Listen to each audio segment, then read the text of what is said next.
વિચારનો પંચ છે। ગણપતિ બાપાની વિદાય માત્ર એક ધાર્મિક વિધિ નથી, પણ જીવનનો ઊંડો સંદેશ પણ આપે છે। બાપા આવે છે, આનંદ આપે છે અને પછી વિદાય લઈ જાય છે। આથી આપણને સમજાય છે કે જીવનમાં કશું કાયમી નથી। સુખ દુઃખ સફળતા અસફળતા બધું સમયસર બદલાતું રહે છે।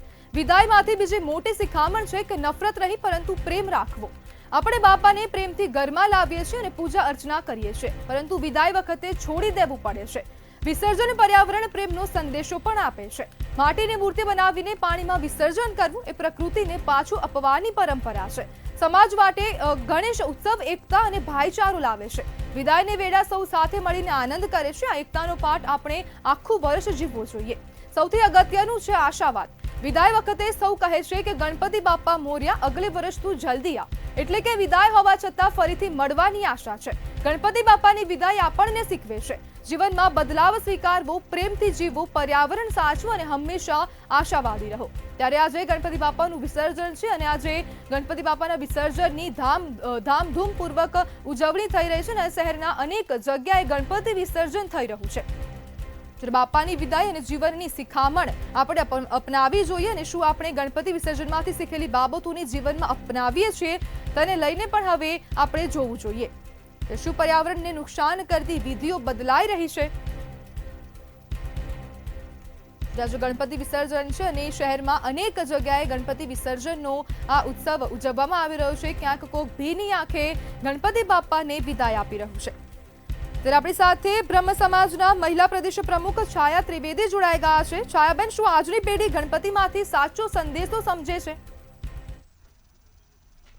આજની પેઢી ગણપતિ મહોત્સવ ઉજવી અને કોમી એકલાસના દર્શન કરાવે છે। આજની પેઢી બધા ધર્મ અને જાતિના ભેદભાવ વગર બધા સાથે મળીને ગણપતિ દાદાનો મહોત્સવ ઉજવી રહી છે।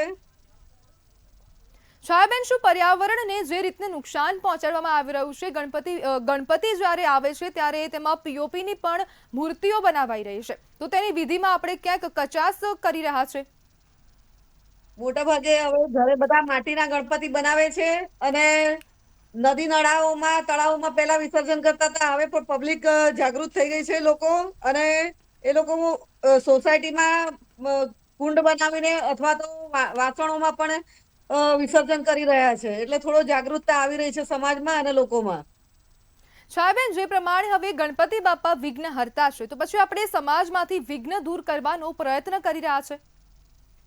હા, ચોક્કસ, કેમ નહીં। જી છાયાબેન, જે પ્રમાણે હવે ગણપતિ વિસર્જનમાં અનેક જે ગણપતિ ભગવાન છે તે આપણને સંદેશો પાઠવી રહ્યા છે અને એક કોમી એકતાનો પણ સંદેશો આપે છે કે શું આપણે આજના દિવસમાં, આજના યુગમાં એ કરી રહ્યા છે?